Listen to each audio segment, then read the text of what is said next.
نحمده ونستعينه ونستغفره ونؤمن به ونتوكل عليه ونعوذ بالله من شرور أنفسنا ومن سيئات أعمالنا من يهد الله فلا مضل له ومن يضلل فلا هادي له أشهد أن لا إله إلا الله وحده لا شريك له وأشهد أن سيدنا ونبينا ومولانا محمدا عبده ورسوله أرسله ربه بالحق بشيرا ونذيرا وداعيا إلى الله بإذنه وسراجا منيرا صلى الله تعالى عليه وعلى آله وصحبه وبارك وسلم تسليما كثيرا أما بعد فأعوذ بالله من الشيطان الرجيم بسم الله الرحمن الرحيم إلا تنصروه فقد نصره الله إذ أخرجه الذين كفروا ثاني اثنين إذ هما في الغار إذ يقول لصاحبه لا تحزن إن الله معنا فأنزل الله سكينته عليه وأيده بجنود لم تروها وجعل كلمة الذين كفروا السفلى وكلمة الله هي العليا والله عزيز حكيم.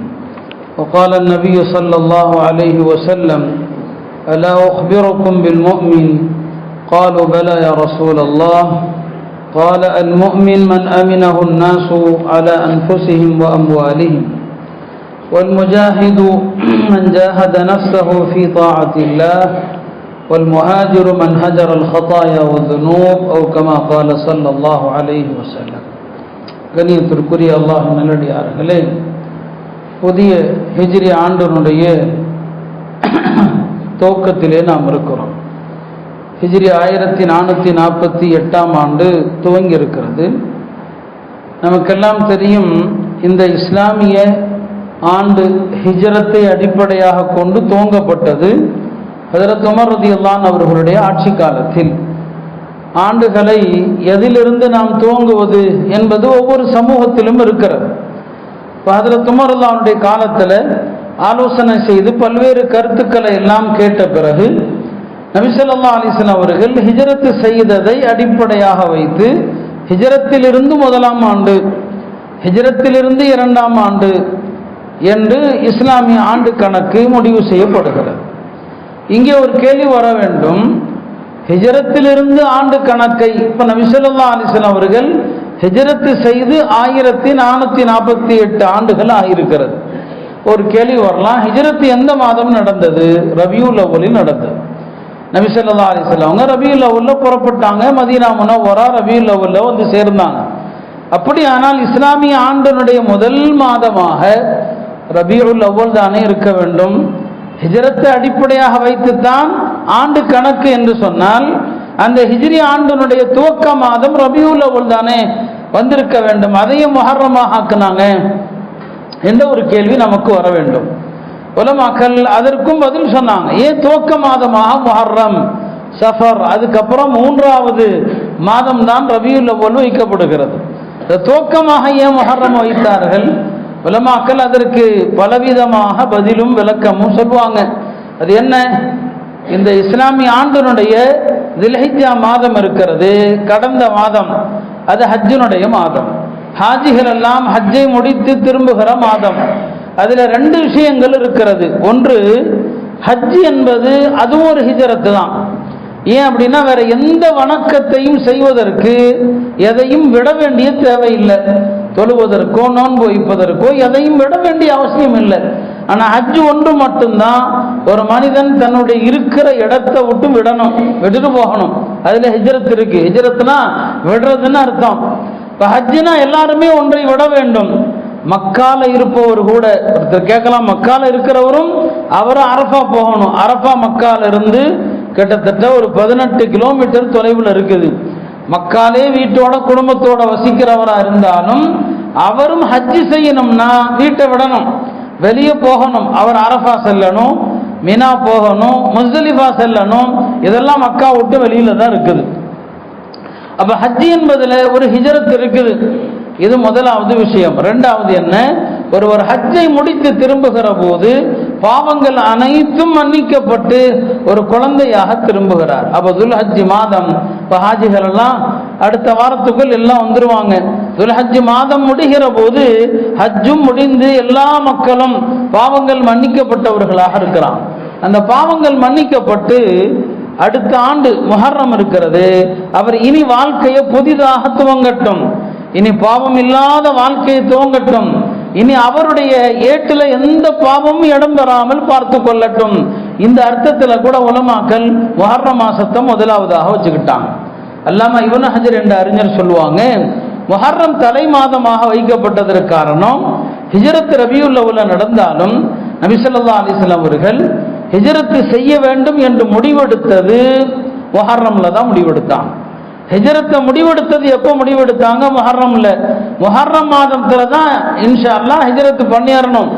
அதனால அந்த முடிவெடுத்த மாதம் இருக்கிறது, அதை முதல் மாதமாக வைக்கப்பட்டிருக்கிறது. மொத்தத்தில் இஸ்லாமிய ஆண்டு, இஸ்லாமிய மாதம், அவற்றை குறித்த வரலாறை நாம் தெரிய வேண்டும். அருமையானவர்களே, ஹிஜ்ரத் வரலாறு என்பது இஸ்லாமிய வரலாற்றில் மிக மிக ஒரு பெரிய தியாக வரலாறு, சாதாரணமான தியாகம் அல்ல.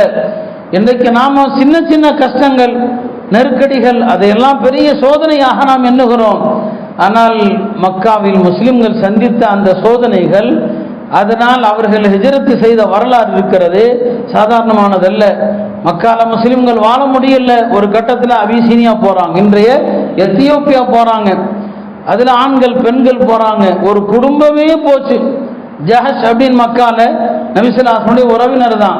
அவருடைய குடும்பத்தில் உள்ள ஆண்கள் பெண்கள் எல்லாருமே வீட்டை விட்டுட்டு எங்க போயிட்டாங்க? எத்தியோப்பியா போயிட்டாங்க. ஒரு நாள் அபூ ஜஹல் என்ன பிற மக்காவுடைய தலைவர்கள் மக்காவுடைய வீதியில நடந்து கொண்டே வரும்போது ஒரு வீட்டை பார்க்கறாங்க. அந்த வீட்டில் பெரிய பூட்டு தொங்குது, பூட்டப்பட்டிருக்குது. இது என்ன, மக்கால ஆளே இல்லாத வீடா? இப்போ சொன்னாங்க, இது ஜஹ்ஷுடைய வீடு. அவருடைய குடும்பத்தில் எல்லாருமே ஹிஜ்ரத் பண்ணிட்டாங்க. அத்தனை பேரும் அல்லாஹ்வுக்காக வேண்டி வீட்டை போட்டுட்டு எல்லாம் போனாங்க. அப்படி ஒரு பெரிய வரலாறு தான் இந்த ஹிஜ்ரத்துடைய வரலாறு. பிறகுதான் அல்லாஹ்வுடைய ஆணைப்படி மதீனாவுக்கான ஹிஜ்ரத்துக்கு ஆயத்தமாகறாங்க. நபி ஸல்லல்லாஹு அலைஹி வஸல்லம் மக்கால 13 ஆண்டுகள் மக்களிடத்தில் சொல்லி சொல்லி அழுத்து போறாங்க. ஒவ்வொரு ஆண்டும் ஹஜ்ஜில் அவர்கள் எல்லா அரபு கபீலாக்கள்கிட்டையும் போவாங்க. நான் சொல்றதை கேளுங்க, யாருமே கேட்கல. இந்த நிலையில தான் ஹிஜ்ரி 12ஆம் ஆண்டு நபி ஸல்லல்லாஹு அலைஹி வஸல்லம் மதீனா, அன்றைக்கு அது யஸ்ரிப், அந்த மதீனாவிலிருந்து வந்த தோழர்கள் ஒரு 12 பேரை பார்க்குறாங்க. அந்த தோழர்கள்ட்ட பேசுறாங்க, நான் அல்லாஹ்வுடைய தூதராக இருக்கிறேன், என்ன ஏற்றுக்கொள்ளுங்கன்னு சொல்லி. அந்த மக்களுடைய உள்ளத்துல யாருமே அரபுகள் கேட்கலங்க. மதீனாவிலிருந்து வந்த அந்த 12 பேர், நீங்க சொல்றதை நாங்க கேட்கிறோம், நாங்க மதீனா போய் உங்களுடைய விஷயத்தை எங்க மக்களிடத்துல நாங்க சொல்றோம், எங்களுக்கு யாரையாவது அனுப்பி வைங்க அப்படின்னு சொல்றாங்க. நாங்க அடுத்த ஆண்டு வருகிறோம், உங்கள்கிட்ட மீண்டும் நாங்க வருகிறோம் என்று சொல்றாங்க. அந்த 12 பேரும் போறாங்க. கூடவே நபி ஸல்லல்லாஹு அலைஹி வஸல்லம் முஸ்அப் இப்னு உமைரை அனுப்புறாங்க. முஸ்அப் இப்னு உமைர் பெரிய காரி, அவர் அழைச்சிட்டு தான் போறாங்க. இவங்க எல்லாம் போய் மதீனால சொல்றாங்க. மக்கள் புதுசா என்னன்னு கேட்பாங்க இல்லையா? அவர் முஸ்அப் இப்னு உமைர் யார் கேட்டாலும் பதில் சொல்லவே மாட்டாரு, குர்ஆன் ஓத ஆரம்பிச்சிருவார். சாத் இப்னு முஆத் அவர் ஒரு பெரிய தலைவர், இது என்ன புதுசா ஒரு மார்க்கத்தை கொண்டு வந்திருக்கீங்க? அவர் குர்ஆன் ஓத சூரத்து ஸுஹ்ருஃப் ஓத ஆரம்பிச்சார். ஆமீன் வல் கிதாபில் முபீன் இன்னா ஜஅல்னாஹு குர்ஆனன் அரபிய்யன் லஅல்லகும் தஅகிலூன் வ இன்னஹு ஃபீ உம்மில் கிதாபி லதைனா லஅலிய்யுன் ஹகீம். அவ்வளோதான், அமைதியா போயிடுறார். குர்ஆன் ஓதுனது எல்லாம் போயிடுவாங்க. இந்த மக்கள் இயற்கையாகவே சாந்தமான மக்கள். யாரு? மதீனத்து மக்கள். நம்ம தமிழ்நாட்டு மக்கள் மாதிரி. இந்தியாவில் தமிழ்நாடும் அப்படிதான். அன்றைய காலத்திலே இந்திரா காந்தி அம்மையார் சொன்னாங்க, தமிழ்நாடு ஜசீரை அம்ன், இது ஒரு அமைதி பூங்கா என்று. இது இன்னைக்கு அல்ல, அன்றையிலிருந்தே அப்படிதான். ஏன்னா இந்த மண்ணுடைய பூர்வீகமும் ஏகத்துவம் தான், தௌஹீது தான். அதனால தான் இந்த மண்ணில் அடிதடி கிடையாது, சண்டை கிடையாது. என்னதான் குட்டிக்கரணை போட்டாலும் இங்க மதவாதிகளுக்கு இடமில்லை என்பதை மக்கள் திரும்ப திரும்ப சொல்லி கொண்டுதான் இருக்கிறாங்க. அந்த மதீனா மாதிரி தான் நம்ம தமிழ்நாடும், என்றைக்கும் அப்படியே இருக்கட்டும். அப்போ போறாங்க, முஸ்அப் இப்னு உமைர் போவாங்க, யாராவது கேட்பாங்க, அவர் குர்ஆன் ஓதுவார், பேசாம போயிடுவாங்க. மக்கால மாதிரி என்ன கிடையாது, அடி கிடையாது, ரொம்ப கண்டிக்க மாட்டாங்க. அப்படியே புதுசாக கொண்டு வந்திருக்கீங்களா, அதோட போயிடுவாங்க. கொஞ்சம் கொஞ்சம் அப்படியே இஸ்லாம் வருது, அந்த மக்கள்கிட்ட இஸ்லாம் கொஞ்சம் கொஞ்சமாக வருது. திருப்பி மறுபடி நபித்துவத்தினுடைய 13ஆம் ஆண்டு 70 பேர் வர்றாங்க, ஹஜ்ஜுக்கு வர்றாங்க. எங்க நபிசுல்லாஹு அவங்கள மீனால சந்திக்கிறாங்க. மீனால தான் கூடுவாங்க. கல்லறிகிற இடம் இருக்கு இல்லையா, அதான் அக்கபான்னு சொல்லுவாங்க. அந்த அக்கபால 1ஆம் ஆண்டு ஒரு ஒப்பந்தம் நடக்குது. 2ஆம் ஆண்டு 70 பேர் வர்றாங்க. அப்ப நபிசுல்லாஹு அவங்க அந்த 70 பேர்கிட்ட பையத்து செய்யறாங்க. பையத்து செய்கிற நேரத்தில் 70 பேர்த்துல ஒவ்வொரு கூட்டத்திலிருந்து ஒரு தலைவரை கொடுங்கிறாங்க. அப்ப ஒவ்வொரு கூட்டத்திலிருந்து ஒரு தலைவர், மொத்தம் 12 பேர். நபிசுல்லாஹு சொன்னாங்க, இந்த 12 பேரும் ஈசா அலைஹிஸ்ஸலாமுடைய ஹவாரியின்கள் போல. ஈசா அலைஹிஸ்ஸலாமுடைய தோழர்கள்ல ஹவாரியின் என்று இருந்தாங்க. குர்ஆன் சொல்லுது, எனக்கு நீங்க தான் ஹவாரியின்கள், அந்த தோழர்கள் என்ன. அந்த 12 பேர் இடத்துல நபிசுல்லாஹு பையத்து செய்யறாங்க. அந்த பையத்துல தான் தோழர்கள் எல்லாம் வருவாங்க. அல்லாஹ்வுடைய உத்தரவு வந்த பிறகு நானும் ஹிஜ்ர செய்து வருவேன் என்று நபிசுல்லாஹு வாக்குறுதி கொடுக்குறாங்க. இவர்கள் அங்க போயிடுறாங்க. மக்காவுடைய நிலைமை, எல்லாரும் கொஞ்சம் கொஞ்சமா போறாங்க. பல தியாகங்கள், அடி உத. சில பேர்லாம் எல்லாத்தையும் விட்டுட்டு ஓடினாங்க. பொருள் வேண்டாம், வீடு வேண்டாம், எதுவும் வேண்டாம், எல்லாவற்றையும் விட்டுட்டு போனாங்க. கணவனை போக விட்டா மனைவியை பிடிச்சுக்குவாங்க, மனைவியை போக விட்டா கணவனை பிடிச்சுக்குவாங்க, 2 பேரையும் போக விட்டு குழந்தைகளை பிடிச்சுக்குவாங்க. இப்படியெல்லாம் பல சோதனைகளுடைய ஒரு வரலாறு தான் ஹிஜ்ரத் வரலாறு. நபிசுல்லாஹு மக்கால தான் இருக்கிறாங்க. இந்த நிலையில அவங்க ஹிஜ்ரத்துடைய உத்தரவுக்காக காத்திருக்கிறாங்க. மக்காவுடைய தலைவர்கள் எல்லாம் என்ன செய்யறாங்க, கூடுறாங்க. என்ன செய்யலாம், முஸ்லிம்கள் எல்லாம் மதீனா போயிட்டே இருக்கிறாங்க. இப்ப இவங்களும் முஹம்மது ஸல்லல்லாஹு அலைஹி வஸல்லம் மதீனா போயிட்டா இவர்கள் அங்க போய் ஒரு பெரிய அதிகாரமுடைய சமுதாயமாக ஆயிடுவாங்க. இவங்க கையில பெரிய அதிகாரமோ ஆட்சியோ வந்துட்டா நமக்கு ஆபத்து தான். நம்மளை விட்டும் போயிட்டாங்களே, நிம்மதியா இருக்க முடியாது. அங்க போய் இவர்கள் வலுவான சக்தியாக மாறிட்டா அது நமக்கு ஆபத்து. அதனால என்ன செய்யலாம், ஒரு இடத்துல கூடுறாங்க. என்ன பண்றது? சில பேர் சொன்னாங்க, அவரை நாம மக்கால கட்டி வச்சிடலாம். அதாவது இதில் ஆளை என்னங்க, காலையில் எஞ்சதுல இருந்து ஆளை கட்டி போட்டு சோறு தண்ணி கொடுக்க கூடாது, அப்படியே அவருக்கு இறந்து போயிடட்டும்னு சொல்லி. ஒரு கூட்டம் சொன்னாங்க, மக்காவிலிருந்து ஆளை துரத்திடலான்னு சொல்லி. 3வது கூட்டம் சொல்லிச்சு, அவரை கொலை செஞ்சிடலாம். 3ஐயும் அல்லாஹ் சொல்லுவான், வைது யம்குரு பிக்கல்லதீன கஃபரு லியுஸ்பிதூக அவ் யக்துலூக அவ் யுக்ரிஜூ. கொலை பண்ணிடலாம். இப்போ கொலை பண்ணிடலாம்னா அறியாமை காலத்திலேயே அவங்கள்ட்ட சில சட்டங்கள் இருந்துச்சு. யார் கொலை செஞ்சானோ பழிக்கு பழி அவனை கொல்லணும். கொலை செஞ்சவன் அல்லது நஷ்டஈடு கொடுக்கணும், 100 ஒட்டகம். இப்போ கொலை செஞ்சா பழி யார் ஏற்றுக்கிறது? இப்போதான் அபூஜஹல் வர்றான். அபூஜஹல் அவன் பெரிய புத்திசாலி என்று அந்த மக்கள் அவனை போட்டுருவாங்க. அவன் சொல்றான், இந்த வம்பு வராமல் இருக்கணும்னா கொலையாளி யாராவது ஒருத்தராக இருந்தால் பிரச்சனை. அதனால எதுக்கு ஒரு ஆளை போய் கொலை செய்ய சொல்லணும்? நம்ம மக்கால இருக்கிற எல்லா கூட்டத்திலிருந்தும் ஒரு ஆளை தேர்வு செய்யுங்க. ஒவ்வொரு கூட்டத்திலிருந்தும் ஒரு ஆள் எல்லாரும் சேர்ந்துடுங்க. முஹம்மதுடைய வீட்டை முற்றுகையிடுங்க. காலையில அவர் வீட்டை விட்டு எப்ப வெளியே வர்றாரோ இந்த கூட்டம் மொத்தமா ஒரே நேரத்தில் அவர் மீது பாஞ்சு தாக்கிடுங்க. அப்ப பழி ஒரு ஆள் மீது வராது, ஒரு ஆள் மீது அல்ல, எல்லாமே சேர்ந்து ஒரே நேரத்தில் அவரை தாக்கி விடுங்கள் அப்படின்னு அபூஜஹல் சொல்றான். இப்ப மக்கள் எல்லாம் இதுதான் ஆலோசனை, இதுதான் அருமையான கருத்து, அப்படியே செய்யலாம் என்று அவர்கள் எல்லாம் கூடி நபிசுல்லாஹு வீட்டுக்கு முன்னால ஒன்று சேர வரும்போது அல்லாஹ் பெருமானாருக்கு அறிவிக்கிறான், இப்படி இவர்கள் பேசிக்கொண்டாங்க, நீங்க கிளம்புங்க, நீங்க புறப்பட்டுருங்கன்னு சொல்லி. இப்போ நபிசுல்லாஹு ஹஜ்ரத் அபூபக்கரோடு கிளம்புறாங்க. ஹஜ்ரத் அலிட்ட சொல்றாங்க, இந்த இரவு நீ என்னுடைய படுக்கையில படுத்திருப்பா, உனக்கு எந்த ஆபத்தும் வராது, நீ நிம்மதியாக படு என்று ஹஜ்ரத் அலி இடத்துல படுக்க சொல்றாங்க. காலையில இந்த இருக்கிற இந்த அமானிதங்கள் எல்லாம் காஃபிர்களுடையதுதான், எல்லாவற்றையும் ஒப்படைன்னு சொல்றாங்க. நமக்கு பாடம் இருக்குது. எதிரியானாலும் அவனுடைய அமானிதத்தை ஏமாத்த உங்களுக்கு அனுமதி இல்லை. எதிரியானாலும் அவர்களுடைய அமானிதம் தானே இல்லை, காலையில எல்லாத்தையும் ஒப்படைச்சிருப்பா, உனக்கு ஆபத்து இல்லை, படு என்று சொல்லிட்டு இப்போ வீட்டை விட்டு வெளியே நபிசுல்லாம் வரணும்னா வெளியில எல்லாம் நிற்கிறான், எல்லாம் உட்கார்ந்து இருக்கிறாங்க. நபிசுல்லாஹு அவங்க சூரா யாசீனுடைய ஆரம்ப வசனங்களை ஓதுனாங்க. வஜஅல்னா மின் பைனி ஐதீஹிம் சத்தன் வமின் ஹல்ஃபிஹிம் சத்தன் ஃபஅக்ஷைனாஹும் ஃபஹும் லா யுப்சிரூன். இந்த ஆயத்தை ஓதி ஒரு கைப்பிடி மண்ணை எடுத்து வீசினாங்க. ஷாஹத்தில் உஜூ, இந்த முகங்கள் இழிவடையட்டும் என்று சொன்னாங்க. அங்க நின்றிருந்த யாருக்குமே ஒரு நொடி பொழுது கண் தெரியல. அவங்கள கடந்து அல்லாஹ்வுடைய தூதர் போறாங்க, அவங்களுக்கு கண் அந்த இடத்துல தெரியல, போயிட்டாங்க. எல்லாரும் ஏதோ கல்ல விழுந்த மாதிரி இருக்குது, கண்ணை கசக்கிறான், கொஞ்ச நேரத்துல கண் தெரியுது. பெருமானார் போயிட்டாங்க, நபிசுல்லாஹு கடந்து போயிட்டாங்க, கண் தெரியுது. இப்ப அவர்கள் அங்க காத்திருக்கிறாங்க. காலையில வரட்டும், எல்லாருமாக சேர்ந்து ஒரேடியாக தாக்கி விடுவது என்று. ஆனால் நபிசல்லாஹும் போயிட்டாங்க. நபி ஸல்லல்லாஹு அலைஹி வஸல்லம் அவர்கள் மக்காவை விட்டு போகிற போது மக்கமா நகரத்தை பார்த்து சொன்னாங்க, வல்லாஹி இன்னகி லஹைரு அர்தில்லாஹ் இலல்லாஹ், அல்லாஹ்வுடைய மண்ணில நீதான் மிக புனிதமான மண். எனக்கும் அல்லாஹ்வுடைய இந்த பூமியில பிடித்தமான மண் இந்த மக்காவாகிய நீதான். இந்த மக்கள் வெளியேற்றலனா நான் வெளியேற மாட்டேன். அருமையானவர்களே, திரு மக்கா சென்று ஹஜ்ஜுக்கோ உம்ராவுக்கோ செல்லக்கூடியவர்கள் மக்காவை பிரிகிற போது, உங்களுடைய வாகனம் மக்காவை விட்டு கடக்கிற போது நாமும் கண்கலங்கி இந்த வார்த்தையை சொல்லணும். மக்காவை பார்த்து சொல்லணும், அல்லாஹ்வுடைய இந்த மண்ணில் நீதான் புனிதமான மண், இந்த மண்ணில் எனக்கு பிரியமான இடமும் நீதான் என்று ஒவ்வொரு மோமினும் சொல்லணும். இது நபி ஸல்லல்லாஹு அலைஹி வஸல்லம் சொன்னாங்க. இப்போ அந்த வார்த்தையை அவங்க சொல்லும்போது எவ்வளவு வேதனை இருந்திருக்கும். மக்கா விட்டும் பிரியறது, சொந்த ஊரை பிரியறது சாதாரணமா? அல்லாஹ்வும் நபி ஸல்லல்லாஹு அலைஹி வஸல்லம் உடைய கவலை துயரத்திற்கு எப்போதுமே ஆறுதலாக வஹீதான். அந்த கவலையின் போது முதல்ல ஒரு வசனம் இறங்குது. அல்லாஹ் இந்த ஆயத்தை இறக்கனா இப்படி சொல்லாதீங்க, இப்படி சொல்லுங்க, வகுர் ரப்பி அத்கில்னி முத்கல சித்க் வ அக்ரிஜ்னி முக்ரஜ சித்க் வஜஅல் லி மின் லதுன்க சுல்தானன் நஸீரா.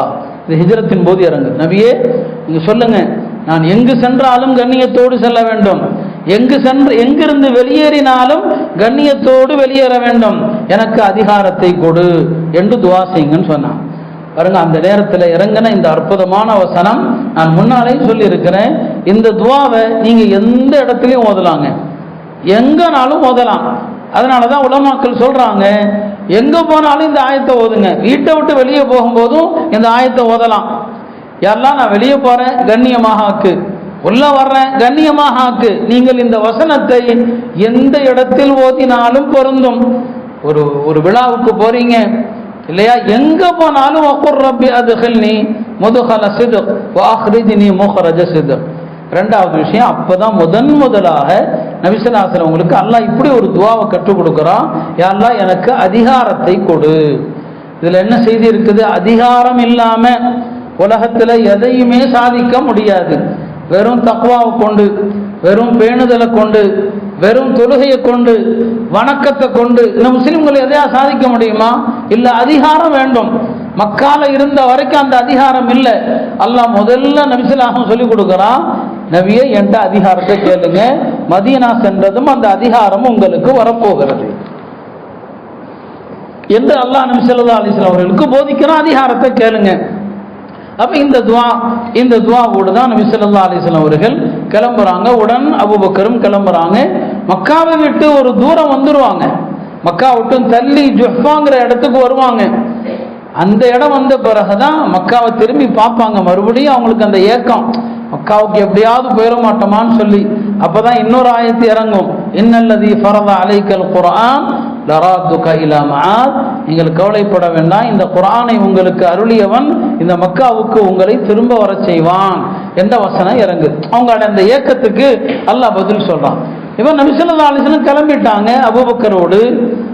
அதுக்கப்புறம் காலையில பார்த்தா மக்கா வாசிகள் பார்க்குறாங்க, வீட்டில் இருந்து அலி வர்றாங்க. அப்போ முஹம்மது தப்பிச்சிட்டாங்க என்று தெரிந்து விட்டது. நபி ஸல்லல்லாஹு அலைஹி வஸல்லம் அவர்களும் ஹஜ்ரத் அபூபக்கர் அவர்களும் ஒரு சௌர் குகைக்கு என்ன செய்றாங்க, வர்றாங்க.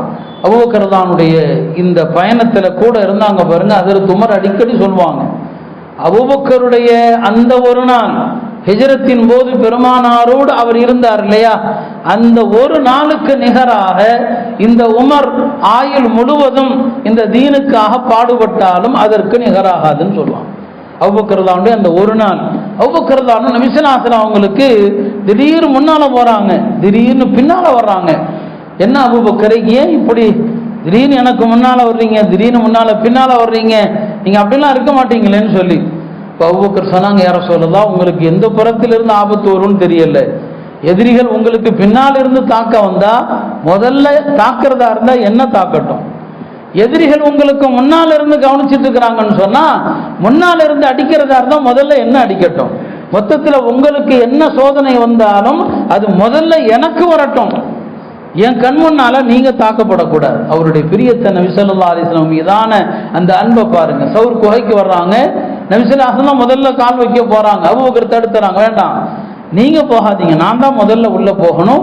உள்ள என்ன இருந்தாலும் அதனால் எனக்கு பாதிப்பு வரட்டும், உங்களுக்கு வந்துடக்கூடாது. உள்ள அவர் தான் முதல்ல போறார். உள்ள போய் எல்லாத்தையும் சரி பண்றாரு. பிறகுதான் நபி ஸல்லல்லாஹு அலைஹி வஸல்லம் உள்ள போறாங்க. பார்த்தா உள்ள பல இடங்கள்ல புதர்களா இருக்குது. அதற்கு அபூபக்கர் பயப்படுறாங்க. இந்த புதர்கள்ல இருந்து ஏதாவது விஷஜந்துகள் வந்தா என்ன செய்யறது? எல்லா புதர்களையும் அவர் கையில் இருந்த துண்டு துணிகளால அடைச்சிடுறாரு. எல்லாம் தீர்ந்துருச்சு. ஒரு புதர் இருக்குது, எதுவுமே இல்லை. தன்னுடைய காலால அந்த பொந்தை அடைக்கிறாங்க. அதுக்குள் இருந்த ஒரு பாம்பு அவர்களை தீண்டுகிறது. இருந்தாலும் பெருமானாரை பாதுகாக்க வேண்டும். நபி ஸல்லல்லாஹு அலைஹி வஸல்லம் பிறகு அந்த பாம்பு கொட்டிய இடத்துல தன்னுடைய புனிதமான உமிழ் நீரை தடவுவாங்க. அந்த விஷயம் அப்படியே இறங்கிடும். இப்ப ரெண்டு பேரும் உள்ள போயிட்டாங்க. உள்ள போன பிறகு கவலைப்படுறாங்க, என்ன செய்யறது? அபூபக்கருக்கு பயம், எதிரிகள் வந்தா பார்த்துருவாங்க, அவ்வளவுதான், அந்த குகையினுடைய அவ்வளவுதான் இருக்கு, வந்தா பார்த்துருவாங்களே. நபி ஸல்லல்லாஹு அலைஹி வஸல்லம் சொன்னாங்க, அப்பதான் இந்த ஆயத்தை நான் ஓதினேன் இல்லையா, இல்லா தன்சுருஹு ஃபகத் நஸரஹுல்லாஹ், இந்த ஆயத்து அப்பதான் இறங்குது. அல்லாஹ் சொல்றா லா தஹ்சன் இன்னல்லாஹு மஅனா, கவலைப்படாதீங்க அபூபக்கர், அல்லாஹ் நம்மோடு இருக்கிறான்னு சொன்னாங்க. இப்ப எதிரிகள் வர்றாங்க, அங்கேயும் வந்துட்டாங்க, அந்த குகைக்கும் வந்துட்டாங்க. அல்லாஹ் உள்ள யாருமே இல்லை அப்படிங்கிற எண்ணத்தை போடுவதற்காகவே ரெண்டு காரியங்களை அல்லாவே செய்யறான். அல்லாஹ் அனுப்புகிறான். ஒன்னு திடீரென்று சிலந்தி வலை கட்டுது, இன்னொன்று காட்டுப்புறாக்கள், நாட்டுப்புறா இல்ல காட்டுப்புறா, ரெண்டு பெரிய காட்டுப்புறாக்கள் அந்த குகை வாசல அப்படியே மூடி இருக்குது. காட்டுப்புறா பெரிய புறாக்கள் ரெண்டு உட்கார்ந்து இருக்குது. மக்காவிலிருந்து வந்த படை அந்த குகை வாசல் வரைக்கும் வர்றாங்க. இந்த சிலந்தி வலையும் பார்க்கறாங்க, காட்டுப்புறாவையும் பார்க்கறாங்க. இதுக்குள்ள யார் உள்ள போய் இருக்க முடியும்? அப்படியே திரும்பிடுறான். அல்லாஹ் நினைச்சான்னு சொன்னா எதை கொண்டும் அல்லாஹ் பாதுகாப்பான், எதை கொண்டும் அல்லாஹ் பாதுகாப்பாங்கிறத அங்க வெளிவந்தது. 3 நாள் குகையில இருந்தாங்க. பிறகு அவங்களுடைய பயணம் மக்காவை நோக்கி பயணப்படுறாங்க. மக்கால அறிவிப்பு செய்யப்படுது, நபி ஸல்லல்லாஹு அலைஹி வஸல்லம் அவங்களை பிடிச்சு கொடுக்கிறவருக்கு 100 ஒட்டகம். 100 ஒட்டகம்னா இன்னைக்கு பல கோடி ரூபாய் மதிப்பு. 100 ஒட்டகம். சுராகா இப்னு மாலிக் 100 ஒட்டகத்துக்கு ஆசைப்படுறாரு. நபி ஸல்லல்லாஹு அலைஹி வஸல்லம் அவங்கள பிடித்து கொண்டு வருகிறேன் என்று சொல்லி தன்னுடைய குதிரையில புறப்படுறாரு. வந்துடுறாரு, நெருங்கிடுறாரு. அபூபக்கர் தான் பார்த்துறாங்க. நபி ஸல்லல்லாஹு அலைஹி வஸல்லம் யா ரசூலல்லாஹ், இதோ சுராகா நிற்கிறாரே, வந்துட்டு இருக்கிறாருன்னு சொல்லி நபி ஸல்லல்லாஹு அலைஹி வஸல்லம் அழகான ஒரு துவா செஞ்சாங்க. உங்களுக்கு எந்த மனிதரை கண்டு பயமோ, எந்த பொருளை கண்டு பயமோ வந்தால் இந்த துவா ஓதினா போதும். நபி ஸல்லல்லாஹு அலைஹி வஸல்லம் துவா செஞ்சாங்க, அல்லாஹும்ம க்ஃபினாஹு பிமா ஷிஅத வ கைஃப ஷிஅத. யா அல்லாஹ், இந்த சுராகா எங்களை பிடிக்க வருகிறார், இவருடைய தீங்கிலிருந்து நீ எப்படி விரும்புகிறாயோ, எதை கொண்டு விரும்புகிறாயோ அதை கொண்டு இவர் தீங்கிலிருந்து எங்களுக்கு பொறுப்பேற்பாயாக. இதான் அர்த்தம். அல்லாஹும்ம க்ஃபினாஹு பிமா ஷிஅத வ கைஃப ஷிஅத. யா அல்லாஹ், இவருடைய தீங்கிலிருந்து நீ எதை கொண்டு எப்படி பாதுகாக்க நினைக்கிறாயோ அப்படி பாதுகாத்து விடுன்னு துவா செய்யறாங்க. நீங்க ஒரு பெரிய அதிகாரியை பார்க்கணும். உண்மையாவே சொல்றேன், நான் பலருக்கு சொல்லி கொடுத்துருக்கிறேன். இது கொஞ்சம் தலைவலி பிடிச்ச ஆளா இருக்கிறான், கொஞ்சம் சிக்கலான ஆளா இருக்கிறான், இந்த துவா ஓதிட்டு போங்க, உங்களுக்கு அப்படியே அடங்கி போயிடுவான். எவ்வளவு பெரிய ஆளா இருக்கட்டும். நான் அந்த சம்பவங்களை எல்லாம் பயான்ல சொல்ல முடியாது. அந்த மாதிரி ஒரு துவா இது. அல்லாஹும்ம க்ஃபினாஹு பிமா ஷிஅத வ கைஃப ஷிஅத. இந்த துவாவை அல்லாஹ்வுடைய தூதர் ஓதுனாங்க. சுராக்காவுடைய அந்த குதிரை இருக்கு இல்லையா, அப்படியே அந்த பாலைவன மணலுக்குள் புதையுண்டு போகுது. அவர் பார்க்க பார்க்க உள்ள போகுது, பதறாரு, என்ன ஆக போதோ தெரியல. கொஞ்சம் போகுது, அடுத்து போகுது, அடுத்து போகுது, குதிரையினுடைய வயிறை தொட்டு விடுகிறது. இப்ப அவர் பெருமானார்ட்ட கெஞ்சுறாரு, என்ன காப்பாத்துங்கிறார், என்ன காப்பாத்துங்க, நீங்க தான் என்ன காப்பாற்றணும்னு சொல்லி நபி ஸல்லல்லாஹு அலைஹி வஸல்லம் இறக்கப்பட்டு, சரி அவங்கள்ட்ட போய் என்ன காட்டி கொடுக்க கூடாது, நாங்க எங்க போறோங்கிறத சொல்லக்கூடாது அப்படின்னு சொல்றாங்க. அவர் காஃபிர் தான். அப்ப நபி ஸல்லல்லாஹு ஒரு சுப செய்தி சொன்னாங்க, ஒரு காலம் வரும் முஸ்லிம்களுடைய அணியில நீ பாரசீகத்தை வெற்றி கொள்வாய், அந்த பாரசீக மன்னர்கள் அணிந்த தங்க காப்பு உன் கையில் இருக்கும்னு சொன்னாங்க. உமர்தாவுடைய காலத்துல அது நடந்துச்சு. அதற்கு உமருடைய காலத்துல சுராக்கா வெற்றியோட வர்றாரு, அவர் கையில தங்க காப்பெல்லாம் இருக்குது. உமர்தான் போய் கொடுக்கிறாரு. அப்பதான் சொன்னாரு, அல்லாஹ்வுடைய தூதர் அன்னைக்கு சொன்னாங்க, நீ அந்த தங்க காப்புகளை எல்லாம் கொண்டு கொடுப்பாயின்னு சொன்னாங்க. பின்னால் அவர் முஸ்லீம் ஆனாரு.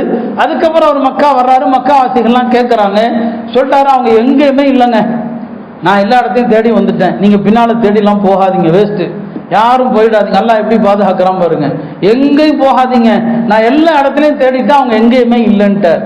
இதுதான் ரசூல் ஸல்லல்லாஹு அலைஹி வஸல்லம் பயணத்தில் நடந்த பல அற்புதங்கள். ஹிஜ்ரத் பயணத்தில் இப்படியாகத்தான் அவர்கள் மதீனாவை நோக்கி போறாங்க.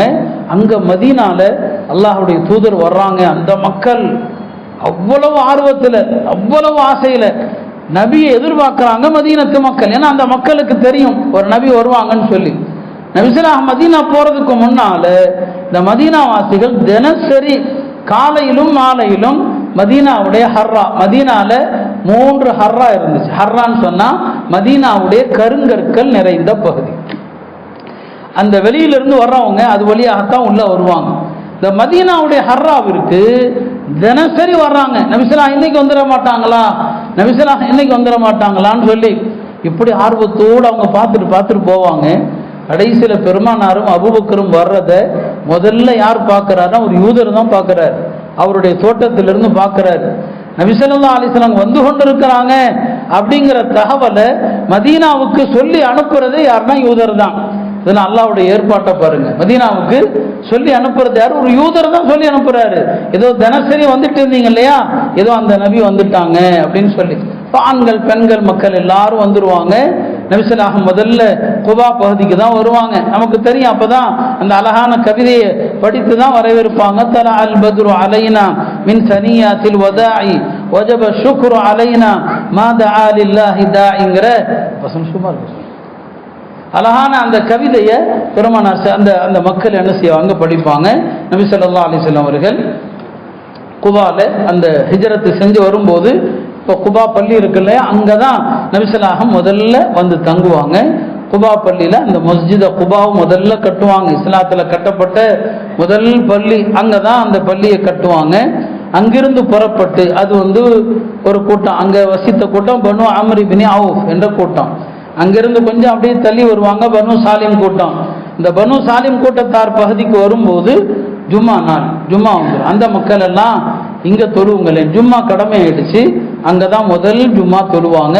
இன்னைக்கும் மதீனால மஸ்ஜிதுல் ஜும்ஆ, ஜும்மா என்ற பெயரில் அறியப்படுகிற ஒரு பள்ளிவாசல், அங்கே தான் முதல் ஜும்மா தொழுவாங்க. அங்கே தொழுதுட்டு தான் மதீனாவுடைய இன்றைய மஸ்ஜித் இருக்கிற மையப்பகுதிக்கு அப்படியே வருவாங்க. வந்தா மதீனாவில் உள்ள தலைவர்கள் எல்லாரும் வந்து நிற்பாங்க. யார சொல்லலாம், இங்க இறங்குங்க, இங்க தங்குங்க, எங்கள்கிட்ட தங்குங்க. கொஞ்சம் ஒட்டகம் தள்ளி போகும், அங்க உள்ள மக்கள் யார சொல்லலாம், இங்க இறங்குங்க. எல்லாருக்கும் ஒரே பதில் நபி ஸல்லல்லாஹு அலைஹி வஸல்லம் சொன்னாங்க, ஹல்லூஹா, இந்த ஒட்டகத்தை அப்படியே விடுங்கள், ஃபைன்னஹா மஅமூரா, அது அல்லாஹ்வுடைய புறத்திலிருந்து ஏவப்பட்டிருக்குது. எனவே அந்த ஒட்டகம் அமருகிற இடம் எதுவோ அதுவே நான் தங்க வேண்டிய இடம். அப்ப எல்லா மக்களும் வந்து சொல்லுவாங்க, ஒட்டகம் எங்க தான் போகுது அப்படின்னு பார்ப்பாங்க. ஒட்டகம் இறுதியில பனு மாலிக் இப்னு நஜ்ஜார், நபி ஸல்லல்லாஹு அலைஹி வஸல்லமுடைய மாமுமார்களுடைய கூட்டம். அங்கதான் அப்துல் முத்தலிபுடைய அம்மா, அந்த குடும்பத்தை சார்ந்தவங்க. பெருமானாருடைய பாட்டனார் அப்துல் முத்தலிப் இருந்தாங்க இல்லையா, அவங்களுடைய அம்மா அந்த கபீலா தான் பனு மாலிக் இப்னு நஜ்ஜார். அந்த கூட்டத்தை கடக்கும் போது ஒட்டகம் அங்கதான் அமருது. அங்கதான் ஹஜ்ரத் அபு அய்யூபுல் அன்சாரி இருந்தாங்க. அந்த வீடு 1000 வருஷத்துக்கு முன்னால துப்பாங்கிற மன்னர் பெருமானாருக்காக வாங்கிய வீடு.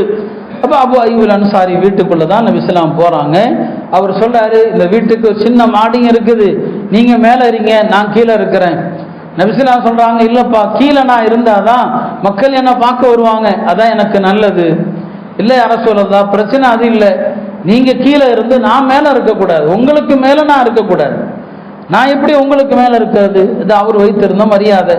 கடைசியில் நபி ஸல்லல்லாஹு அலைஹி வஸல்லம் அவருடைய பிரியத்திற்காக மேலே போய் தங்கினாங்க. பிறகு கீழே வந்தாங்க.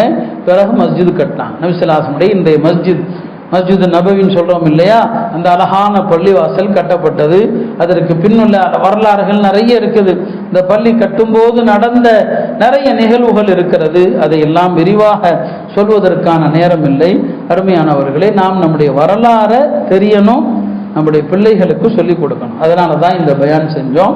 நம்ம தெரியணும் ஹிஜ்ரத்னா என்ன, எவ்வளவு கஷ்டங்கள், எவ்வளவு கடினங்களுக்கு மத்தியில் இந்த ஹிஜ்ரத் செஞ்சாங்க என்ற வரலாறு நாம தெரியணும்.